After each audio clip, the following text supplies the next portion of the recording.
So students, welcome back again to my channel Sudhir Saini tutorial. तो बच्चों, आज के लिए टॉपिक जो होगा डिटर्मिनेशन ऑफ नेशनल इनकम को कंटिन्यू करते हुए आज का टॉपिक है equilibrium level of national income. देखिए, आप लोग 11th में भी इक्विलिब्रियम पढ़ के आए हैं, consumer equilibrium, producer equilibrium. Equilibrium का मीनिंग क्या है, पहले हम छोटा सा डिस्कशन ये कर लेते हैं। इक्विलिब्रियम एक बेस्ट लेवल होता है, बेस्ट, और प्लस ये लेवल स्टेबल होता है। स्टेबिलिटी पॉइंट पर ही इक्विलिब्रियम आएगा और वो बेस्ट पॉइंट होगा। जैसे मैं 11th के लिए आपके टॉपिक की बात करूं, कंज्यूमर इक्विलिब्रियम क्या था, एक ऐसा पॉइंट जहां पर कंज्यूमर को मैक्सिमम सेटिस्फेक्शन होती है, वो कंज्यूमर का इक्विलिब्रियम था। कंज्यूमर का रिलेशन ही सेटिस्फेक्शन से, तो जहां पर मैक्सिमम होगी वहां उसका इक्विलिब्रियम अटेन होगा। प्रोड्यूसर की बात करें, प्रोड्यूसर का मेन मोटो प्रॉफिट कमाना है, तो प्रोड्यूसर का इक्विलिब्रियम वहां पर होगा जहां प्रोड्यूसर को मैक्सिमम प्रॉफिट होता है। बट वो रही पुरानी बात है, तो हमें बात करनी है equilibrium level of national income की। तो हमें एक ऐसा स्टेबल पॉइंट चाहिए जहां पर नेशनल इनकम मैक्सिमम हो, बेस्ट हो। तो equilibrium level of national income जो टॉपिक है under determination of national income, आज का टॉपिक अपना ये रहेगा। मैंने यहां पर लिख दिया कि equilibrium level of national income को एस्टिमेट करने की दो अप्रोचेस हैं। एक अप्रोच का नाम है एडीएएस अप्रोच, यानी aggregate demand aggregate supply approach. इसको कंजम्पशन इन्वेस्टमेंट अप्रोच भी कहते हैं। कभी कभी बच्चे ये नाम पढ़ा ही नहीं होता और पेपर में आ गया तो वो कंफ्यूज होते हैं, ये कौन सी अप्रोच आ गई, तो कोई पढ़ी नहीं। तो ध्यान रखना, एडीएएस अप्रोच को कंजम्पशन इन्वेस्टमेंट अप्रोच भी बोलते हैं। और जो दूसरी अप्रोच है that is saving investment approach. Saving investment approach as usual ये चैप्टर प्लान पे चलेगा, तो हम इसे plan aggregate demand, plan aggregate supply और plan saving plan investment approach भी बोल सकते हैं। तो स्टार्ट करते हैं जी, सबसे पहले एडीएएस अप्रोच को। देखिए, एज यूजुअल हमने आपको बताया चैप्टर हमने प्रोफेसर कीन्स के अकॉर्डिंग पढ़ना है। तो देखिए, पहले मैं बता रहा हूं फिर मैं यहां लिखूंगा कि according to professor Keynes, as per AD AS approach, equilibrium level of national income is determined at a point where AD equal to AS. In other words, we can say that planned aggregate demand is equal to planned output या planned expenditure, क्योंकि हमने आपको aggregate demand के components में बताया था या definition बताया था कि ये प्लान्ड एक्सपेंडिचर है जो चारों सेक्टर मिलकर करते हैं फाइनल गुड्स और सर्विसेज पर। तो planned expenditure equal to planned output, this is planned output. Aggregate supply is nothing but the national income, और we can say market value of output, but the plan will be used here. Okay, so according to Professor Keynes, as per ADAS approach, equilibrium level of national income is determined at a point where planned expenditure and planned output are equal. That is, aggregate demand and aggregate supply are equal. Aggregate demand and aggregate supply are equal. अब देखिए, ये best level क्यों होगा या ये stability का level क्यों होगा, हमें यहां पर ये भी एक्सप्लेन करना है। देखिए, एग्रीगेट डिमांड मतलब जो सभी कंज्यूमर्स ने प्लान किया है या चारों सेक्टर जो कंजम्पशन कर रहे हैं या फाइनल गुड्स और सर्विसेज पे इन्वेस्टमेंट कर रहे हैं, प्रोड्यूसर के पॉइंट ऑफ से इन्वेस्टमेंट होती है। और हमने आपको बताया 2 सेक्टर मॉडल पढ़ना है प्रोफेसर कीन्स के अकॉर्डिंग।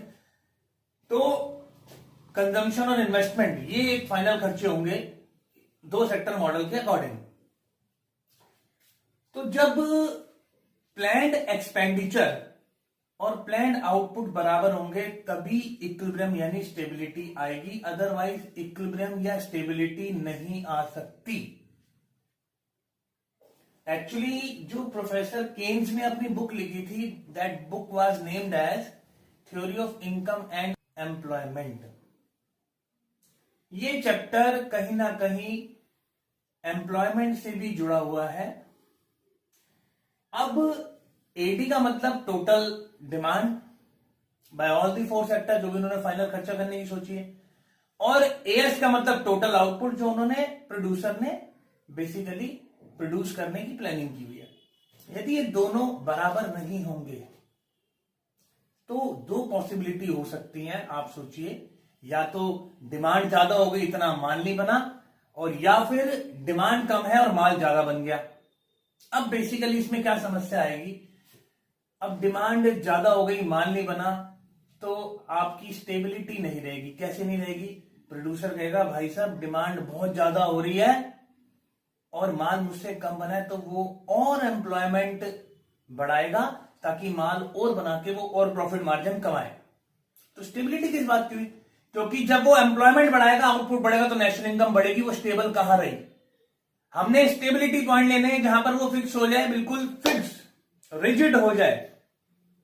तो बेसिकली जब एडीएस से ज्यादा होगी तो वहां पर स्टेबिलिटी नहीं हो सकती। सिमिलरली यदि एडीएस से कम है तो प्रोड्यूसर क्या करेगा?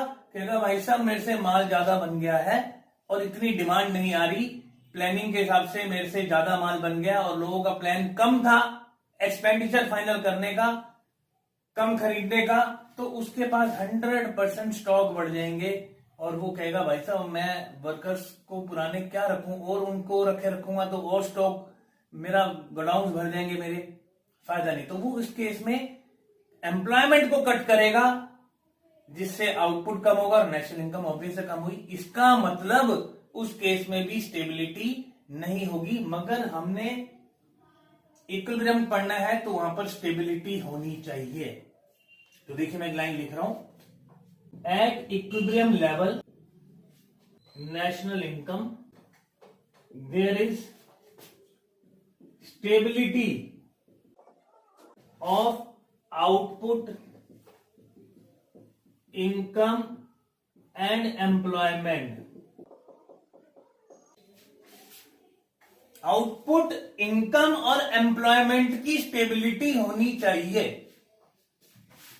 देखिए आगे, equilibrium level is best level of national income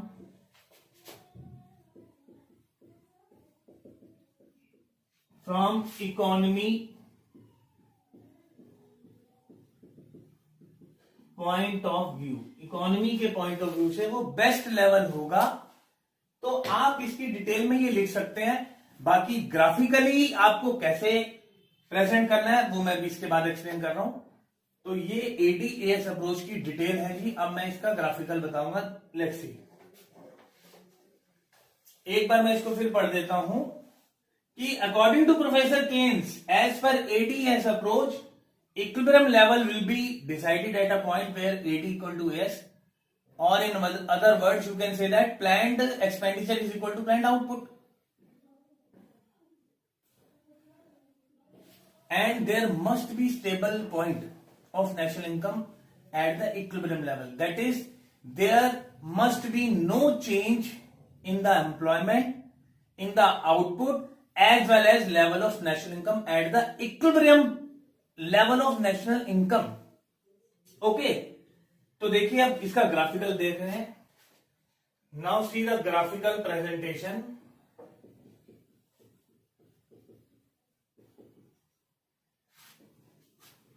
देखिए आपको ये अपना ग्राफ है, this is Y axis, origin, X axis, here is employment, output, income, and here is your total spendings.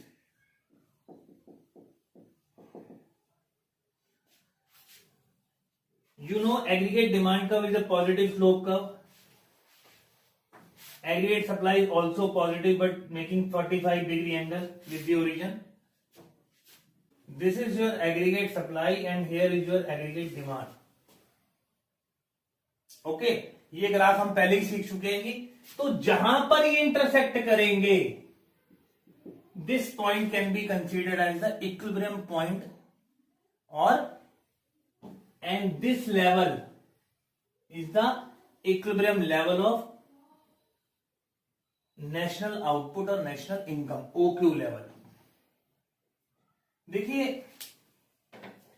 Aggregate supply जो है वो 45 डिग्री की लाइन है,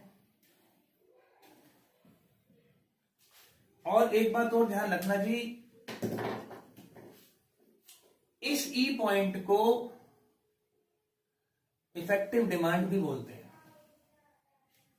जो ये ई पॉइंट है इसको इक्विलिब्रियम भी बोलते हैं और इस पॉइंट को इफेक्टिव डिमांड भी बोलते हैं। मतलब एग्रीगेट डिमांड जिस पॉइंट पर एग्रीगेट सप्लाई के इक्वल हो जाए उस पॉइंट को इफेक्टिव डिमांड भी कहा जाता है। डिमांड इफेक्टिव ही तभी होती है जब खर्चा जो है बिल्कुल ही प्लान्ड आउटपुट के इक्वल आ जाए, यानी एग्रीगेट सप्लाई के इक्वल आ जाए। अब आप एक बार देखिए, एग्रीगेट सप्लाई का जो कर्व है हमने आपको पहले बताया था 45 डिग्री लाइन है, क्योंकि टोटल स्पेंडिंग टोटल इनकम के इक्वल होती है। तो जिस पॉइंट पर एग्रीगेट डिमांड एग्रीगेट सप्लाई के साथ टच कर जाए तो वो पॉइंट इफेक्टिव डिमांड भी कहलाता है। एक बार बोर्ड में इस तरीके से भी क्वेश्चन आया तो बच्चों बुक में कहीं लिखा ही नहीं हुआ कि भाई इफेक्टिव डिमांड क्या है। ऑल इंडिया के पेपर में ये क्वेश्चन आया था, तो बच्चे समझ नहीं पाए कि भाई इसमें इक्विलिब्रियम एक्सप्लेन करना है, क्या करना है। तो बेसिकली इक्विलिब्रियम ही एक्सप्लेन करना था, क्योंकि इफेक्टिव डिमांड इफेक्टिव डिमांड जो बेसिकली इक्विलिब्रियम पॉइंट पर ही होता है। ओके, तो आप दिस इज डायग्राम, और ई पॉइंट पर अब देखो, आप ई पॉइंट के बियॉन्ड जाते हैं तो एडी एएस से कम हो जाता है, और इससे पहले यदि चलते हैं तो एडी एएस से ग्रेटर है। आप चेक कर लीजिए, इस पॉइंट से पहले एएस नीचे एडी ऊपर है, जहां ई पॉइंट कट गया वहां पर अब एएस ऊपर हो गया, एडी नीचे हो गया। तो इसमें आप डिटेल में थोड़ा सा लिख सकते हैं, डायग्राम का एक्सप्लेनेशन बहुत सिंपल लैंग्वेज दे सकते हैं, ऐसे भी दे सकते हैं, ऐसे point E point of equilibrium level of national income, OQ equilibrium level of output oblique income. तो आप ये लिख सकते हैं जी। तो ये एडीएस अप्रोच थी। अब इसके ऊपर कभी कभी क्या होता है जी, डायरेक्टली क्वेश्चन नहीं आया कि इक्विलिब्रियम एक्सप्लेन कीजिए एडीएस अप्रोच से। क्वेश्चन कैसे आता है कि भैया यदि ये एडीएस इक्वल नहीं होंगे यानी डिसइक्विलिब्रियम होगा तो कॉन्सिक्वेंसेस पूछता है। इसको प्रोसेस ऑफ रीएडजस्टमेंट बोलते हैं। तो I am gonna explain next. देखिए अब क्वेश्चन कैसे आएगा। क्वेश्चन ऐसे आ सकता है, consequences if AD not equal to AS, या क्वेश्चन कैसे आ सकता है, process of readjustment if AD not equal to AS, या how equilibrium level of national income will be re-attained if AD not equal to AS, या ऐसे भी आ सकता है इफेक्ट्स ऑन, देखिए इस नाम से भी क्वेश्चन बहुत आता है, effect on employment comma output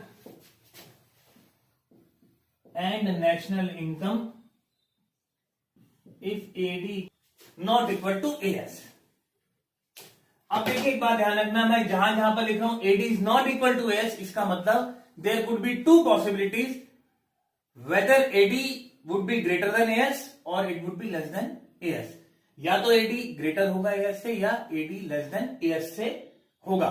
तो उस केस में ऐसे ही पूछ सकता है कॉन्सिक्वेंसेस क्या है, या प्रोसेस ऑफ रीएडजस्टमेंट कैसे होगी। रीएडजस्टमेंट का मतलब दोबारा से इक्विलिब्रियम कैसे आएगा, क्वेश्चन वही सेम यही है, रीअटेंड, मगर पूछने का अंदाज किसी भी तरीके से क्वेश्चन आ सकता है, ध्यान रखना ये चारों पॉसिबिलिटी आंसर सेम होगा, ठीक है जी। या वो इफेक्ट पूछ सकता है, इंपैक्ट पूछ सकता है, एम्प्लॉयमेंट पे क्या इंपैक्ट होगा, आउटपुट पे क्या होगा, नेशनल इनकम पे क्या होगा। तो लेट्स सी, देखिए पहले मैं आपको एक्सप्लेन करूंगा फिर मैं यहां लिखूंगा। क्वेश्चन यदि ऐसे पूछता है AD is not equal to S, तो आपको दोनों ही पॉसिबिलिटी एक्सप्लेन करनी है। अदरवाइज क्वेश्चन ने पूछा है कि भैया कॉन्सिक्वेंसेस तब बताइए जब प्लान्ड एक्सपेंडिचर या AD greater than planned output या एएस से है, तो आपको वो सिंगल केस एक्सप्लेन करना होगा। और यदि पूछा गया कि AD is not equal to S, तो दोनों ही आपको केस एक्सप्लेन करने में, ग्रेटर वाला भी और लेस देन वाला भी, ठीक है। अब सपोज कीजिए, मैं आपको एग्जांपल दे रहा हूं ध्यान से सुनिएगा। ये एग्जांपल लिखना तो नहीं मगर आपको समझाने के लिए, क्योंकि आप बुक से डायरेक्ट पढ़ेंगे आपके कभी समझ नहीं आएगा। मैं आपको पूरा प्रोसेस बताता हूं होता क्या है। मैं प्रोड्यूसर हूं जी, मैं एक्सपेक्ट करूंगा कि जो इकोनॉमी के कंज्यूमर है वो लगभग कितनी डिमांड करेंगे।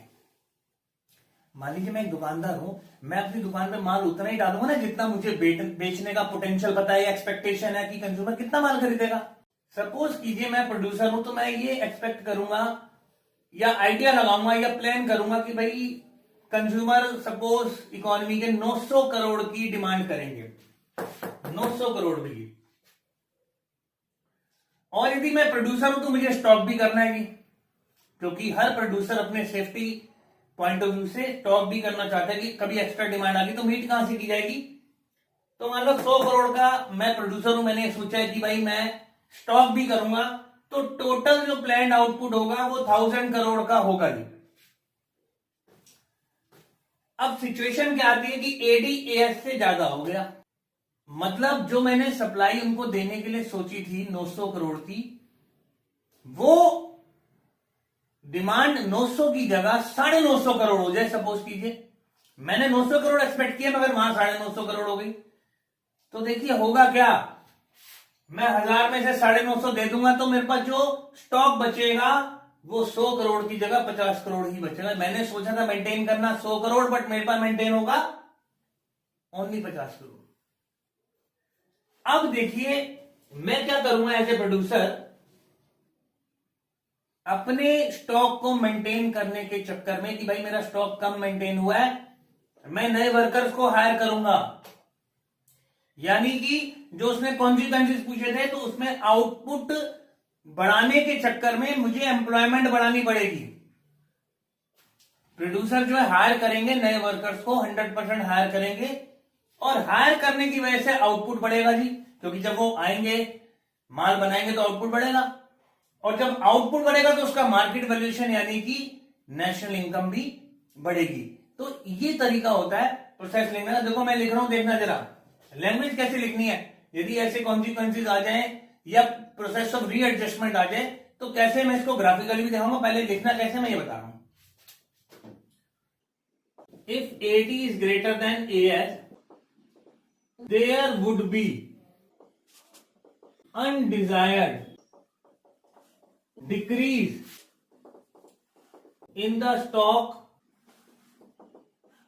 of inventory lying with the producers। भाई यदि एडी ज्यादा होगा तो अनडिजायर्ड ना चाहते हुए भी प्रोड्यूसर के पास जो स्टॉक है इन्वेंट्री का वो कम हो जाएगा। जैसे कि 100 करोड़ सोचा था 50 करोड़ रह गया। आगे देखिए क्या होगा, in order to maintain the inventories, producer will employ new worker। Producer जो है नए वर्कर्स को एम्प्लॉय करेंगे, ऑब्वियस है। अब ये सिचुएशन क्या होगी, it will lead to increase in output and hence the national income will rise. इससे होगा क्या जी, आउटपुट बढ़ेगा और 100% आउटपुट बढ़ेगा तो नेशनल इनकम भी क्या होगी, राइज होगी। अब ये प्रोसेस कब तक चलेगी जी, यही प्रोसेस है रीएडजस्टमेंट की। ये तब तक चलेगी जब तक एडी एएस के दोबारा इक्वल ना आ जाए। अभी एडी ज्यादा है, ठीक है जी, तो हम मान ओवर बना रहे हैं, तो एएस भी बढ़ेगा। तो जब तक ये बराबर ना आ जाए, और जैसे ही बराबर आ जाएगी री इक्विलिब्रियम अटेन हो जाएगा, इक्विलिब्रियम दोबारा से री अटेन हो जाएगा। देखिए, this process will continue till AD become equal to AS and equilibrium will be reattained, दोबारा से अटेन हो जाएगा। तो देखिए, आपने डिटेल में ये लिखना है। आई होप आपको अच्छे से समझ आया होगा। फिर देख लीजिए, एटी ज्यादा हो गया एएस से, इन्वेंट्री कम रह जाएगी प्रोड्यूसर के पास, जो उसने सोचा था उसको मेंटेन करने के चक्कर में नए वर्कर को एम्प्लॉय किया जाएगा, आउटपुट बढ़ेगा, नेशनल इनकम बढ़ेगी, तो अपने आप एएस बढ़ना शुरू हो जाएगा और एडी के कभी ना कभी फिर इक्वल आ जाएगा, तो इक्विलिब्रियम जो आपका री अटेन्ड हो जाएगा। तो ये आपको process, possibility, consequences, impact on employment, output और इनकम। तो इसका इंपैक्ट क्या बढ़ा, एम्प्लॉयमेंट भी बढ़ेगी, आउटपुट भी बढ़ेगा, नेशनल इनकम भी बढ़ेगी। ये आपको इंपैक्ट या कॉन्सिक्वेंसेस इसके लिखने हैं, ठीक है जी। अब देखिए, ग्राफिकल भी इस चीज को शो करता हूं। देखिए, ये आता है, मान लीजिए एक ही केस आता है 3 नंबर या 4 नंबर में, तो आपको ये डिटेल लिखिए प्लस डायग्राम बनाना है, जो मैं भी बना रहा हूं। देखिए, ये ग्राफिकल प्रेजेंटेशन देखिए इसका।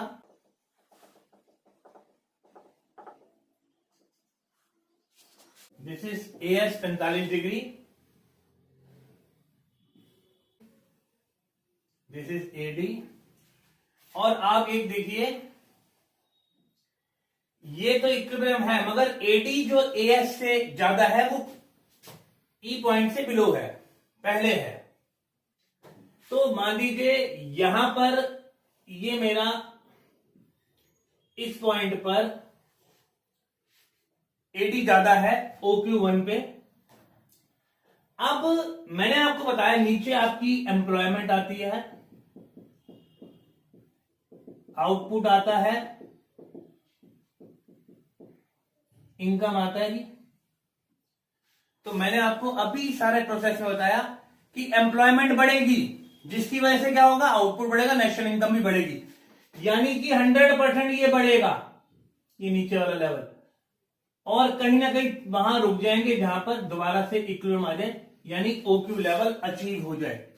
तो आगे की तरफ एम्प्लॉयमेंट, ये आगे आप एक्स एक्सिस पे जब है आगे की तरफ बढ़ेंगे तो इक्विलिब्रियम लेवल पर जरूर आएंगे। अभी इक्विलिब्रियम पर नहीं है, अभी जो लेवल ऑफ आउटपुट है वो ऐसा लेवल है जहां पर एडी ग्रेटर देन एएस है। तो डिटेल में क्या लिख सकते हैं आप, OQ1 level of national output where AD greater than AS. ये वो आउटपुट लेवल है जहां एडी ग्रेटर देन एएस है।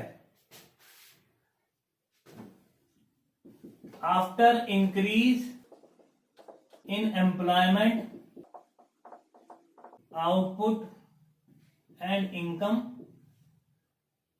OQ level of national income is achieved, और OQ जो है वो इक्विलिब्रियम लेवल होगा where AD equal to AS. तो देखिए, मैं बता देता हूं क्या लिखा मैंने। कहते हैं कि जब इंक्रीज होगा एम्प्लॉयमेंट, आउटपुट, नेशनल इनकम, तो हम OQ लेवल आगे बढ़ के OQ1 से OQ लेवल पर आ जाएंगे, जो कि इक्विलिब्रियम लेवल होगा। तो इस तरीके से रीस्टोर हो जाएगा, इक्विलिब्रियम दोबारा से स्टोर हो जाएगा, ठीक है जी। तो अब दूसरा कॉन्सिक्वेंसेस लिखना है हमको, जिसमें एडी लेस देन एएस है, और बिल्कुल अपोजिट लिखना है। मैं लिख के नहीं बताऊंगा, डायग्रामेटिकली बताऊंगा, लिखना क्या है बिल्कुल अपोजिट लिखना है, मैं आपको जरूर बताऊंगा। देखिए, possibility 2 when AD is less than AS. अब देखिए, बिल्कुल अपोजिट सिचुएशन है, वही सेम एग्जांपल। 900 करोड़ की डिमांड की एक्सपेक्टेशन है, 100 करोड़ स्टॉक मेंटेन करना है, मगर डिमांड आती है 700 करोड़ रुपए की। इसमें से 700 करोड़ की यदि डिमांड मीट कर दी जाएगी तो 200 करोड़ तो इसमें से बच जाएंगे, तो स्टॉक 100 करोड़ की जगह 300 करोड़ रुपए मेंटेन हो जाएगा। तो इसका मतलब there would be undesired increase in the stock of inventory lying with the producer. अब उनके पास जो है स्टॉक ऑफ इन्वेंट्री जितना ना चाहा था उससे ज्यादा, मतलब जितना चाहा था उससे ज्यादा हमारे पास स्टोर हो गया प्रोड्यूसर के पास। अब वो क्या करेगा भाई, वो कहेगा वर्कर्स को छुट्टी करेगा, उनको कट करेगा जॉब में। क्यों कहेगा? भाई साहब मैं आपको कंटिन्यू रखूं, पहले डिमांड कम आ रही है, यदि मैं आपको कंटिन्यू वर्क कराता रहूंगा तो आप और स्टॉक बनाएंगे तो मेरा स्टॉक और बढ़ जाएगा जो पहले ही बढ़ा हुआ है। तो वो हाथ जोड़ के कहेगा भाई साहब जॉब कट है, कुछ एम्प्लॉयमेंट को कट करेगा, जिसकी वजह से क्या होगा, आउटपुट डाउन होगा, और आउटपुट डाउन होगा तो नेशनल इनकम भी डाउन होगी, यानी मार्केट वैल्यू आउटपुट भी डाउन होगा। तो इसमें आपने बिल्कुल अपोजिट लिखना है। देखिए जो मैंने सेम लैंग्वेज लिखाई थी, if AD is less than AH there would be undesired increase in the stock of inventory lying with the producer. In this situation, producer will start cut in employment. आगे same language, बस start cut in employment, start करेगा employment cut करना। आगे same लिखना है, it will lead to decrease in the output and hence the national income will fall. National income इससे क्या होगी, जब आउटपुट गिरेगा तो फॉल होगी। अब आगे सेम वही language, this process will continue till AD become equal to AS, यानी इक्विलिब्रियम रीस्टोर्ड दोबारा से हो जाए। क्योंकि देखिए अभी जब आप एएस डाटा है, जब एम्प्लॉयमेंट कट करेंगे आउटपुट कम होगा, नेशनल इनकम कम होगी, तो एएस गिरना शुरू हो जाएगा, और अभी जो बढ़ा हुआ इतना गिरेगा, प्रोसेस तब तक कंटिन्यू रहेगा जब तक वो एडी के इक्वल ना हो जाए। तो सेम वही है जी, बिल्कुल भी चेंज नहीं करना। वहां पर न्यू वर्कर को एम्प्लॉय करना था, यहां पर पुराने वर्कर को, एग्जिस्टिंग वर्कर्स को जॉब कट करनी है, थोड़ी बहुत उतनी करनी, जब तक करती रहना है जब तक एडी एएस के इक्वल ना हो जाए, यानी एएस कम होना शुरू होगा, वहां तक करना जब वो एडी के इक्वल बन जाए और दोबारा से इक्विलिब्रियम रीस्टोर्ड हो जाएगा। सेम वही लिखना है आपने, और डायग्रामेटिकली देख लीजिए, ग्राफिकल देख लीजिए। देखिए इक्विलिब्रियम ई पॉइंट पर सेम वही, यहां पर आप सेम लिखिए, आउटपुट, एम्प्लॉयमेंट, इनकम, और यहां टोटल स्पेंडिंग।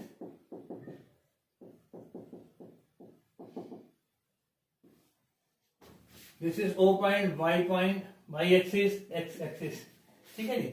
और एडी एएस से कम, इससे बियॉन्ड ऊपर होगा, मान लीजिए इस लेवल पर है, ये OQ1 लेवल है, तो मैंने कहा कट करेगा, भी आपको बताया, तो कट मतलब ये बैक आएगा, और तब तक बैक आता रहेगा जब तक OQ लेवल, ये देखिए एरो बना दीजिए कि ये बैक आएगा, ये थोड़ा साफ सुथरा बना दीजिए, ये बैक आएगा